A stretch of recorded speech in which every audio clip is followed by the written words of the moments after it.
I'm over at the dish, so sorry if it's a little loud in here. I'll just start with this. Your season last year, it was shortened because of injury. What, what made you want to come back? Yeah, like you said, shortened year.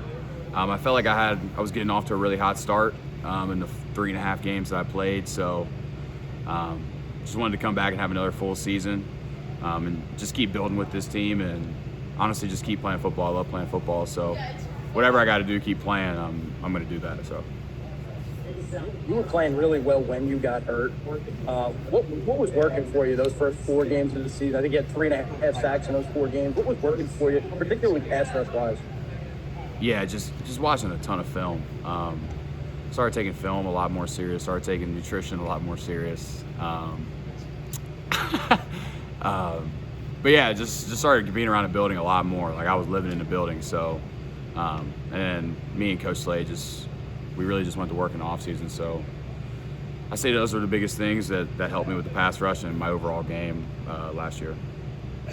And just as a team, how much of a pass rush, how much of an emphasis is the pass rush this spring?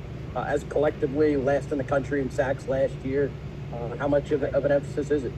Yeah, there's a ton. Like you said, we were drastically worse than the year before in sacks as a team. So, I mean, that's on the forefront of everybody's mind going into the season. We got to generate a pass rush from all levels, really, but it starts with the D-line. So.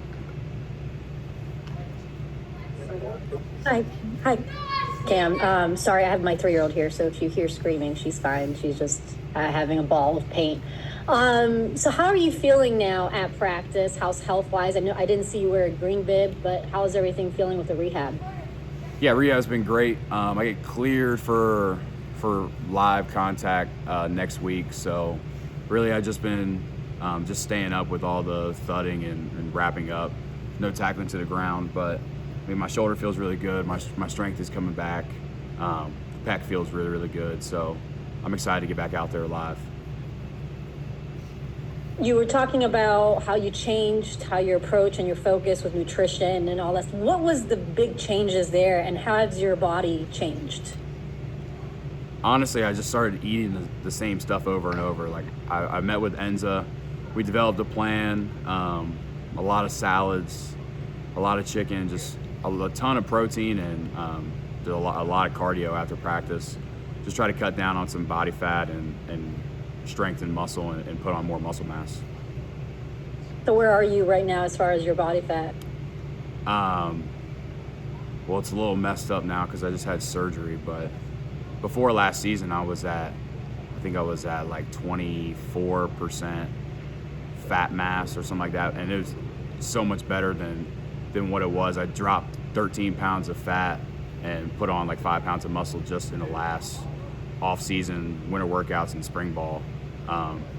But now it's a little jacked up just because I'm coming off of surgery and trying to get back in the swing with conditioning and weightlifting and all that stuff. So I remember one second, sweetie. I remember when you were first coming into Virginia, you had 1 year of eligibility left. You're here for the 3rd season coming into Virginia. Do you feel like the old man in the group right now? Do you feel like some of the guys have a nickname for you? I know Ant was saying like he was Uncle Tone, Antonio Clary. Do you have a nickname for some of the guys? No, people will just say anything that's old. So people will call me old man, just grandpa, whatever you can think of that's just something you call an old person. But everyone thinks Tone's older than me. So I've been riding with that, but yeah, I'm just happy to be here for another year. I mean, like I said earlier, I'm trying to play football as long as possible. So when the 3rd year came up, it was kind of a no-brainer, honestly. And your room's kind of young, too. I know, obviously, you got you and Chico as the veterans, but then you also guys like Mekhi Buchanan, you have Jewett Hayes, Chase Morrison, those guys. What have you seen from those youngins? Yeah, they put a lot of they got a lot of energy, a lot of aggression. I mean, they might not know what they're doing all the time on the field, but they're really eager to learn. They're always asking questions, so that's been really, really fun to be around. But yeah, they're just trying to get better every single day. So appreciate it. Yeah.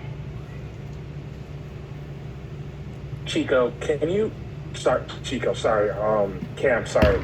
Can you just kind of take us into your recovery process? And I know a lot of the guys talk about who missed some time last year, talked about being able to learn about themselves and learn about the position. Was there anything in particular that you learned about yourself, the position that you kind of hope to apply in the spring and then coming into this upcoming season? Yeah, I guess throughout this whole process, like I've kind of learned that, like to be the best player you can be, like you got to know more than your position.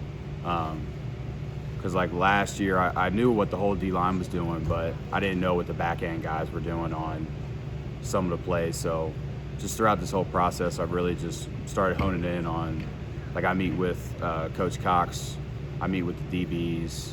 I just sit in on their meetings and just listen to what they talk about and where they're supposed to fit and route concepts and what the offense is trying to do. So I've really just tried to take the mental side of football and play recognition and formation recognition, stuff like that. I tried to take that to the next level this past offseason and throughout this time where I was injured. So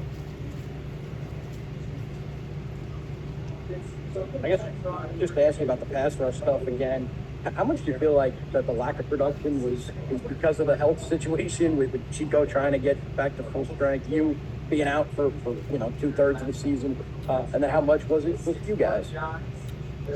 yeah, we had a couple guys hurt last year. I know, obviously I was out. Chico was playing with his shoulder, and then I know Akire was out for multiple weeks. So we had some guys that had to step up, and it's just really important that we get everybody on the same page with, if somebody's down, then you got to be ready to go no matter what. And I think everybody this spring's doing a really, really good job of that. I think the guys that haven't had the most reps are making the most of what they're doing when they get on the field this spring, and trying to maximize every opportunity they get when they're getting real live reps in practice. Any technique things that Coach Slade's working on with you guys quite a bit? Yeah, it's all hands. Just a ton of hand work, just swiping the hands, a one-arm chop, whatever it is, a spin move, whatever the move is, we're just trying to drill those over and over and over, so they're just kind of second nature. Like you just use them and throw them, like you don't even think about it. It's just second nature to you when you're out there on the field. So. Do you feel like if the sacks come this fall for you guys, like they did a couple of years ago, the defense will be back to what it was a couple of years ago? For sure. I think with any good or above average great defense, like you got to develop, you got to disrupt the passer, you got to have some sort of pass rush. I mean, all the good defenses I've been on, we've been at the top of the conference in sacks and run defense. So I think those two are the biggest things that Coach Rudd and Coach Slade and Coach Downing, we're all really, really hitting on the head this offseason, that we got to get better in these areas if we want to be where we were 2 years ago, and ultimately we want to be better than that, right? So to get to where we want to be, we got to hone in on those two areas as a defense for sure.